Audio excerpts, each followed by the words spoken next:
I just love this hair. She is just so fabulous. Custom colored by moi. Hi guys, welcome to my channel. If you're new here, my name is Jazzie, and here on my YouTube channel, I like to focus on fashion, makeup, and hair care. And in today's video, I'll be sharing with you guys how I was able to achieve this bomb color. To color the hair, I wound up using 5 Wella Charm boxed hair color, and I used 2 in the shade Root Beer Float, 2 in the shade Nutmeg, and 1 for the frontal. I used the box of Surfside Blonde plus Blonde Surfside Plus. I know you guys, that is a lot. It is a tongue twister, but I promise that is the name of the color. I checked it twice. And because this hair color calls for 2-part developer, 1-part color, I wind up using 20 volume developer for a total of 16 ounces. And I went ahead and used a 20 volume developer for a total of 16 ounces. And I mixed the colors together in an old BW2 container. And to color the bundles, I wind up mixing Nutmeg with the 2 boxes of Root Beer Float.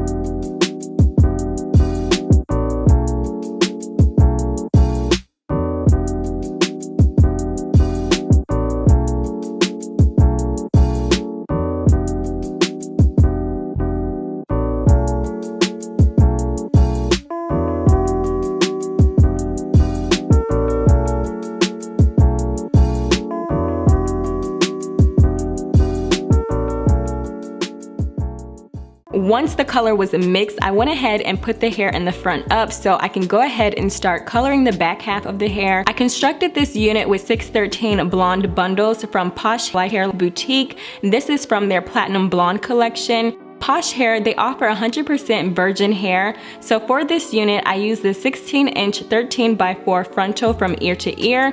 And I also used an 18-inch bundle, a 20-inch bundle, and a 22-inch bundle, and that came up to a total of $399, so $400 for 4 bundles, which I personally think is a really good deal, especially because they're blonde. And when you're coloring blonde hair, it is so important that you get all of the hair so you can have a nice even coverage. You don't want to miss any spots because it just will not look good, trust me.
After about 10 minutes, give or take, the hair color darkened, and at this point it's time I can go ahead and move on to the roots. Initially, I used the same color mix with the 2 root beer floats and the 1 box of nutmeg from the back to color the roots. I also used it to add lowlights to the frontal, but once the hair was done processing, I realized I wanted the roots to be just a little bit darker, so I wind up going back over the roots with the shade nutmeg, and I also added some lowlights to the crown of the hair using a nutmeg as well.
As soon as I was done applying the color to the roots, I went ahead and moved right on to adding the Surfside Blonde plus Blonde Surfside color to the frontal to give it that highlight look. And the technique I used was the weaving method to separate the hair and to add the highlights and the lowlights to the frontal, so it looked really pretty and uniformed. When it came time for me to do the blonde sections, I wrapped them in foil to protect the color from bleeding onto the nutmeg, as well as with the nutmeg and the root beer float. And I did this for the entire frontal from left to right, and I wound up leaving it on for about 10 minutes. And once that was done, I went ahead and washed the color out with Shimmering Lights purple shampoo to tone the Surfside Blonde plus Blonde Surfside color to really give it that nice ashiness.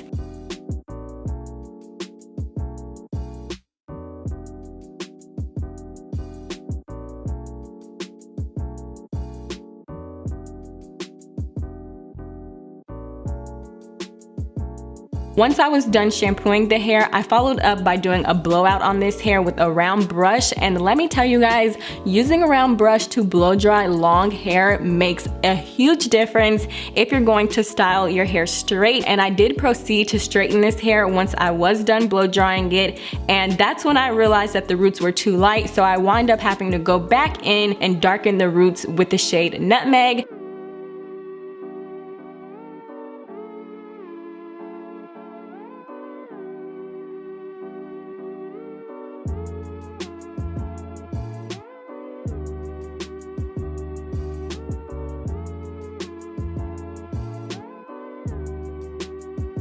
Yes. Honestly, I love the way this unit turned out. She has been one of my absolute favorite units here lately. Isn't she just so gorgeous? I love the way the color looks in the sunlight. It looks really good in the studio lighting. This wig is flawless. Let me know what you guys think in the comment section below. If you guys enjoyed this video, please give it a thumbs up, and I'll catch you guys in my next video.